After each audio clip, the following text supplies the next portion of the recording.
안녕하세요. 어서 오세요. 여러분의 아픈 마음을 치유해드리는 읽는 약국입니다. 저는 읽는 약국의 약사 정용주입니다. 반갑습니다. 오늘은 또 어디가 아파서 저를 찾아주셨을까요? 저는 그럼 여러분들의 사연을 듣고 열심히 처방책을 찾아보도록 하겠습니다. 재미있고 뜻깊은 이야기도 많이 들려드릴게요. 읽는 약국 시작해볼까요? 너무 늦어버린 사과. 엄마 미안해. 저는 이제 40대 중반으로 딸아이만 둘인 엄마입니다. 전 딸만 넷에 아들 하나인 집에 넷째 딸로 태어나서 아들인 남동생 대신 구박이란 구박은 다 받고 자랐습니다. 10살이 되던 해 소풍날이었습니다. 소풍 도시락이면 다들 기대하는 거 있잖아요. 최소 김밥에 음료수 하나 정도는 준비해 줄 거라는 기대를 했는데 이런 맨밥에 김치뿐인 도시락을 본 순간 전 울컥했습니다. 전 너무 서럽고 속상해서 학교 가는 길에 도시락을 꺼내 길가 쓰레기통에 밥과 김치를 몽창 다 쏟아버렸습니다. 그렇게 간 소풍이 뭐가 재밌었을까요? 입이 삐쭉 나와서 친구들과 떨어져 있다가 점심시간이 되자 친구들이 김밥에 빵, 과자, 사이다를 맛있게 먹는 걸 보면서 꼬르륵거리는 배를 움켜쥘 뿐이었습니다. 아이고. 그렇게 배는 고프고 잔뜩 골이 나서 집에 왔는데 글쎄 엄마가 혼자서 고기를 구워 먹고 있는 게 아닐까요? 누가 빼앗아 먹을까 급하게 고기를 잔뜩 집어서 입에 몽창 넣고는 그런 엄마를 보니 너무 기가 막히고 서러워서 소리를 버럭 질렀습니다. 엄마 혼자 고기 먹어? 나는 김치만 주고 엄마는 고기 먹냐고! 엄마는 먹던 고기가 걸렸는지 캑캑 하시더니 먹던 고기를 다 토해내셨습니다. 전 엄마 밉다고 소리치고 집을 나가버렸고 그날 엄마는 크게 취하셔서 드셨던 고기를 다 토하셨습니다. 나중에 안 사실이지만 그때 엄마는 저희 막내 동생을 임신하고 계셨다고 합니다. 40이 넘은 나이에 늦둥이를 임신하셨던 거죠. 하지만 또 딸일까봐 무서워서 할머니나 식구들한테 말도 못한 채 임신 5개월이 되었고 3개월 차부터 입덧이 너무 심해서 밥 냄새만 맡아도 힘든데 식구들 밥을 해대느라 매일 토하셨다고 하네요. 결국 제가 소풍 가는 날에도 반찬 냄새를 맡기 너무 힘드셔서 김밥을 쌀 엄두도 못 냈고 겨우겨우 밥만 해서 김치랑 도시락을 싸주셨다고 하더군요. 그런데 절 소풍 보내고 갑자기 돼지고기가 그렇게 먹고 싶어지셨다고 합니다. 입덧 때문에 거의 물만 마시다가 돼지고기를 드셨으니 얼마나 맛있었겠습니까? 그리고 저 때문에 임신 사실을 식구들이 다 알게 되면서 출산하는 그날까지 엄마는 할머니의 구박을 받아야 했습니다. 어차피 기집년 낳을 거 뭐하러 애는 또 배서 나이나 지가? 그 나이에 남사스러워 죽겠네 참말로. 그렇게 저 때문에 구박덩어리 임산부가 되신 엄마는 출산 당일까지 할머니 구박을 받으며 일을 하셨고 진통이 극에 달했을 때야 겨우 산파를 불러서 아이를 낳을 수 있었습니다.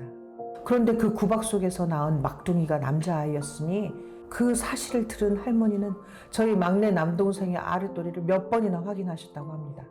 돼지고기 사건 이후 서먹서먹했던 엄마와 제 관계는 남동생이 태어나면서 더 멀어졌고 대학을 졸업하고 취직을 하고 결혼을 하면서도 엄마와는 계속 대면대면한 관계, 그 이상도 그 이하도 아니었습니다. 엄마를 좋아하지도 않으면서 엄마를 왜 그렇게 꼭 닮았는지 입덧이 그렇게 심할 수가 없더라고요. 엄마는 그때 아무에게도 말도 못하고 혼자 그 입덧을 다 견디고 먹고 싶은 것도 못 드시면서 얼마나 힘이 드셨을까 하는 생각에 가슴이 먹먹해졌습니다.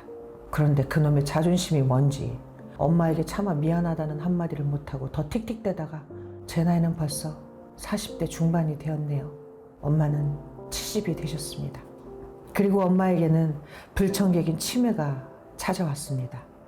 아이가 되어버린 채로 자식도 몰라보는 엄마를 보는 게 힘들어서 저는 또 엄마를 외면하고 사는 중입니다. 그런데 어제 언니 전화를 받고 저는 대성통곡을 하고 말았습니다.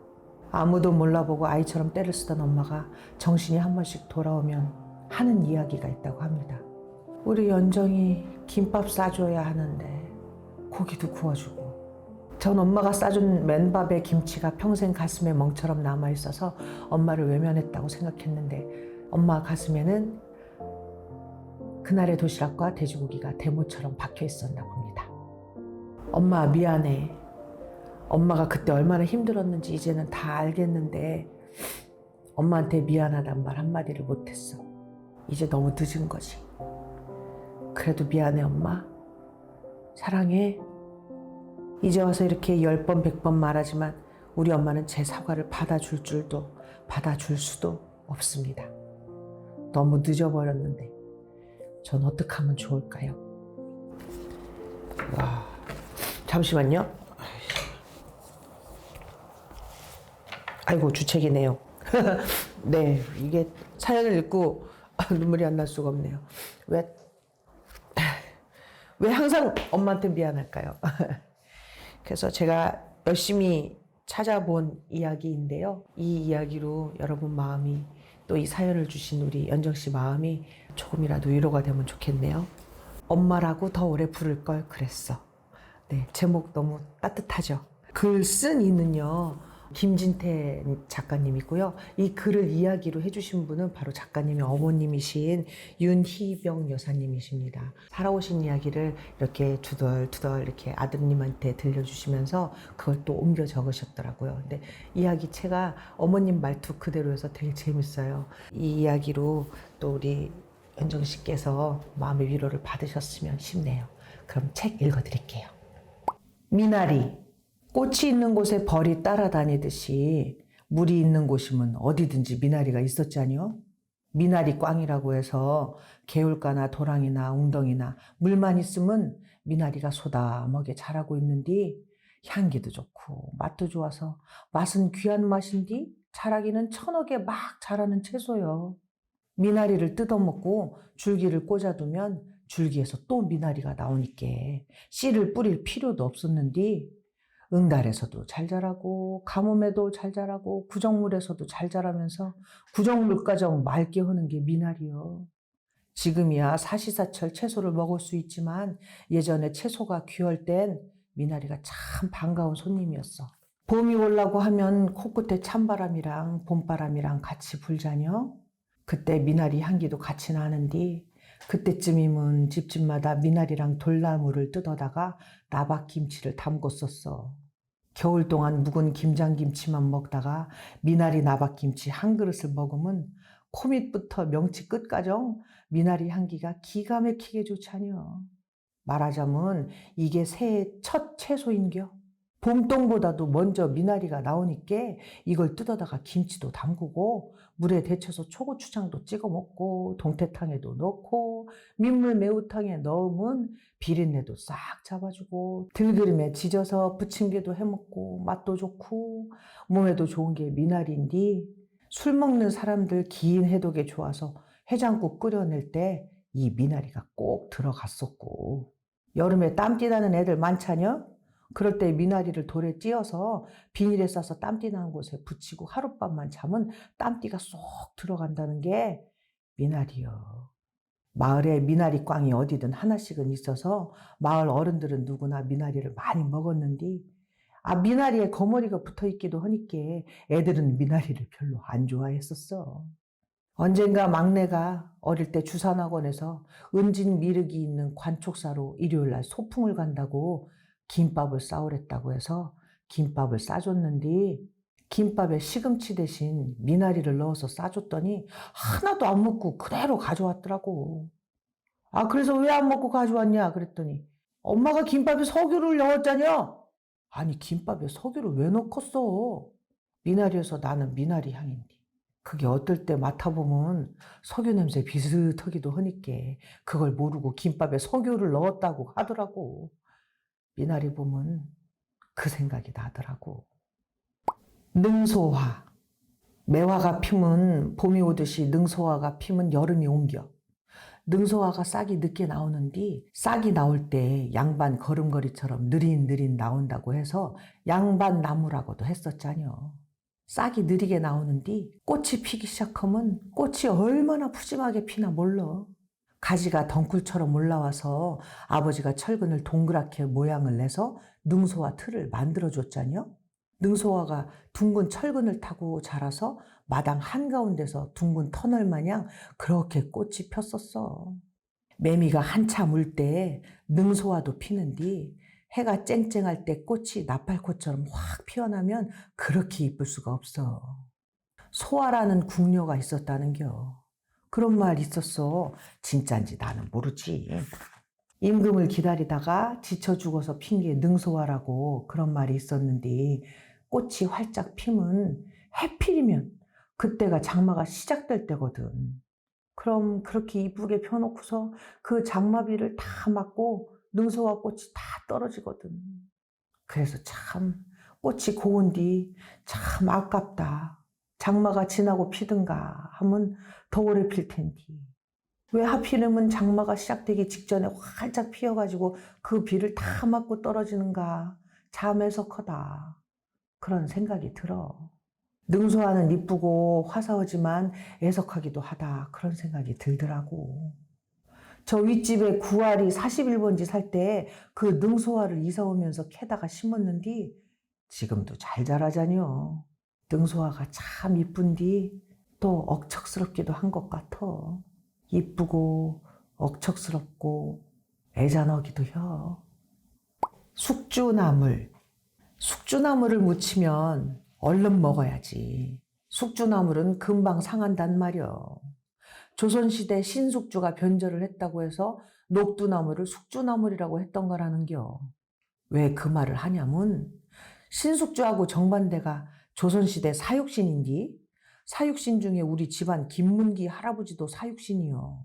아버지가 규자 돌림이자녀 김영 김씨 충이공파 26대 손이요. 아들 진태가 27대 손이고 손자 태연이가 28대 손이자녀. 김영 김씨가 벼슬한 사람들도 많았어. 아버지랑 학렬이 같은 규자 돌림은 김재규도 우리 집안이고 우리 종친회장도 하고 그랬단 말이요. 김영삼 대통령도 김영 김씨요. 그런데 집안 사람들을 가만히 보면 김영삼 대통령도 대통령을 하긴 했어도 야당 생활한다고 평탄하게 못 살았고 김재규도 평탄하게 못 살았고 반골 기질이 많은 것 같더라고. 한평생 바람잘 날 없이 살아야 하는디 사육신 김문기 할아버지도 그렇고 집안 내력에 반골 기질이 있는가 그런 생각이 들더라고. 사람이 숙주나물처럼 여반장으로 손바닥 뒤집듯이 변해도 안 좋지만 반골 기질이 너무 세도 안 좋은겨. 모난 돌이 정 맞는다고 하자녀? 그저 바람이 불면 부는 대로 순리대로 사는 게 제일 좋은겨. 어차피 한평생 살다 가는 거 복잡하게 살 거 뭐 있어. 맞는 말인지 틀린 말인지 몰라도 내 나이 되니까 그런 생각이 든다는겨. 도마. 부엌에 있는 도마를 볼 때마다 도마에 난 칼자국이 사람 얼굴에 있는 주름 같아서 안쓰럽더라고. 참나무나 박달나무나 소나무를 대패질해서 도마를 만들어 놓으면 처음에는 반들반들 윤이 나고 단단하고 매끄럽고 그러자뇨. 그 좋던 도마도 몇 년 쓰면 칼자국 나고 형편없어지자뇨. 살다 보면 사람 얼굴에도 주름이 지자뇨. 주름을 보고 세월이 주는 훈장 같다고 하는데 도마에 난 칼자국이 훈장 같은겨. 누구네 집이든 간에 도마 위에서 칼질을 해서 식구들 다 먹여 살리자뇨. 내가 젊었을 때 부엌에서 도마를 이렇게 내려다보고 있으면 도마가 참 안쓰럽더라고. 그런 생각이 들더란 말이요. 그럼 내가 도마를 행주로 깨끗이 닦아서 햇볕 좋은 장독대 위에다 올려놔두고 그랬어. 도마야, 수고가 많구나. 햇볕 좀 쐬고 한숨 푹 자라. 그렇게 말은 안 했지만 그런 마음이 들더라고. 세월. 이 세상에서 세월만큼 공평한 게 없는겨. 돈은 부자가 많고 가난한 사람은 적고 그렇지만 세월은 부자들도 한평생이고 가난한 사람들도 한평생인겨. 부자들은 세월이 후딱 가고 가난하면 천천히 가는 게 아니자뇨. 누구나 공평하게 똑같이 한평생 사는겨. 하루에 밥을 6끼니 먹어도 하루고 하루에 밥을 1끼니 먹어도 똑같이 하루가 가자뇨. 나이가 들수록 세월이 빨리 간다고 하자뇨. 그건 정신없이 사니까 그런 거지 세월이 빨리 가는 게 아니여. 먹고 살기 바쁘고 자식들 가르치기 바쁘고 그러니까 세월이 정신없이 가는 거자뇨. 내가 90평생 넘게 살았지만 잠깐인겨. 눈 감았다 뜨면 요단강 건너고 있는 게 세월인겨. 붙잡을 수 없는 게 있는겨. 지나가는 바람을 붙잡을겨. 흐르는 구름을 붙잡을겨. 세월은 붙잡을 수가 없는겨. 세월을 붙잡을 수는 없지만서도 정신을 똑바로 차리고 살면 세월이 지나가는 건 볼 수가 있는겨. 세월이 흘러가는 것만 보여도 그게 세월을 붙잡은 거나 마찬가지인겨. 돈 많은 부자로 사는 것보다 세월을 붙잡고 사는 게 더 큰 부자인겨. 구말리, 앞길이 구말리 같다. 이 말을 참 많이 듣고 당연히 그렇게 알고 살았던 것 같은데 정신없이 살다 보니 이젠 앞길이 구말리 같다가 맞는 것 같아요. 구말리 같았던 앞길이 언제 그렇게 갔을까요? 정이란 게 참 무서운겨. 우리 동네 시장골목 앞에 사는 엄마 친구 있자녀. 나보다 10년이 젊은디 친구 사이에 나이가 뭔 상관인겨? 그 친구가 지금도 곱상하지만 젊어서는 참 인물이 좋았거든. 피부도 참 좋고 심성도 참 곱고 그랬는데 그런 색시를 두고도 신랑이 바람이 나더라고. 시장 어디 국밥집이라더냐 포목점이라더냐 거기 어디 아낙네하고 눈이 맞아서 집을 나갔다는겨. 그러니 어쩐다냐. 먹고는 살아야지. 자식들 먹이고 입히고 사느냐고 고생하면서 살아서 자식들 공부도 가르치고 시집장가도 다 보내고 이젠 혼자 사는겨. 노인 혼자서 얼마나 적적하겠어. 그래서 내가 휠체어 타고 동의보감 왔다 갔다 할 때 꼭 그 집 앞으로 가자고 하자녀. 내가 큰 건 아니어도 적적하니까 입이라도 심심하지 말라고 티밥이라도 한 봉다리 사다 주고 싶어서 그러는겨. 그럼 그렇게 반가워하자녀. 하루 종일 혼자서 우두커니 앉아서 텔레비나 보지 누구랑 말상대가 없자녀. 그래서 내가 생각해서 그 집 앞으로 잠깐이라도 들렀다 가자고 하자녀. 그래도 그 양반이 총기가 아직 살아있어서 오늘이 5월 15일 부여 장날인디 스승의 날이자녀. 나도 몰랐는데 아까 그니까 그러자녀. 선생님 오늘 스승의 날이요. 그러자녀. 아무튼 인물도 좋고 사람도 좋은 사람인데 신랑 복이 없었는디 어느 날 그런 말 하더라고. 젊어서 그렇게 속을 썩이고 다른 여자 만나고 다니고 집안을 돌보지 않아서 혼자 애들 키우면서 사는 게 그렇게 힘이 들고 원망도스럽고 그랬다는디 신랑이 세상 뜬 지 한참 됐는디 이제는 신랑이 보고 싶다는겨. 죽은 신랑이 살아 돌아오기를 허겄어 어쩌겠어. 그런디도 속을 썩인 신랑이 보고 싶다는겨. 어찌 보면 참 속도 없나 보다 그런 생각이 들기도 하지만 사람이 나이가 들면 좋았던 시절 생각만 나는겨. 그렇게 속을 썩였어도 보고 싶다는 게 그런겨. 참 속절없기도 한 게 세월이고 무서운 게 정이라는 거요. 정이란 게 그런 거요. 사연 주신 연정 씨가 엄마와의 불편했던 사이 때문에 마음의 무게가 또 마음에 커다란 돌덩이가 들어와 계신 것 같더라고요. 근데 세월이 켜켜이 지나면 어느 순간인가 내가 엄마의 삶을 살고 있지 않나? 지금 힘들고 나 못 알아보지만 그래도 엄마랑 나는 서로 사랑하는 거 알고 있다고 위로를 좀 해봐 주시면 본인 마음도 많이 좀 내려놔지시고 조금 가벼워지시지 않을까? 지금은 치매에 걸려서 나도 못 알아보는 엄마를 보면 마음이 너무 속상하시겠지만 그런 엄마를 엄마가 딸 보듯이 한번 바라봐 보세요. 그럼 또 마음이 바뀔 것 같아요. 이렇게 해서 오늘의 사연도 또 읽어봤습니다. 처방책도 읽어드렸고요. 제 이야기도 살짝 들려드렸는데요. 어떻게 좀 조금의 치유가 되셨을지 모르겠네요. 또 다음에는 어떤 치유를 원하는 이야기들이 저를 찾아올까요? 저 사실 많이 기대되거든요. 사연 많이 보내주십시오. 열심히 저는 처방책을 찾고 여러분께 또 행복한 솔루션을 드리도록 하겠습니다. 자, 식전에도 상관없고요. 식후에도 상관없습니다. 30분간 꼭 복용해 주세요. 읽는 약국 또 찾아올게요. 안녕.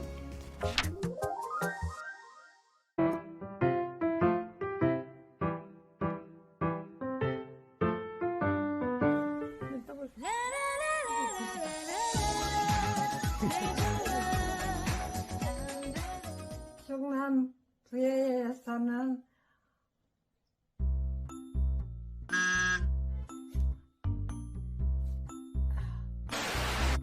안녕하세요.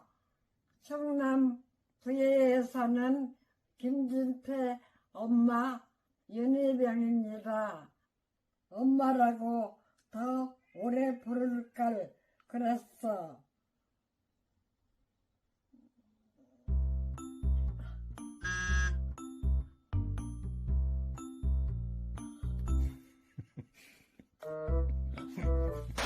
처음에 이 책을 쓸 때는 누가 이렇게 많이 읽을까 걱정도 했는데 많이 사랑해 주셔서 감사합니다. 환절기에 몸 조심하시고 감기 들지 마시고 감사합니다. 안녕히 계세요.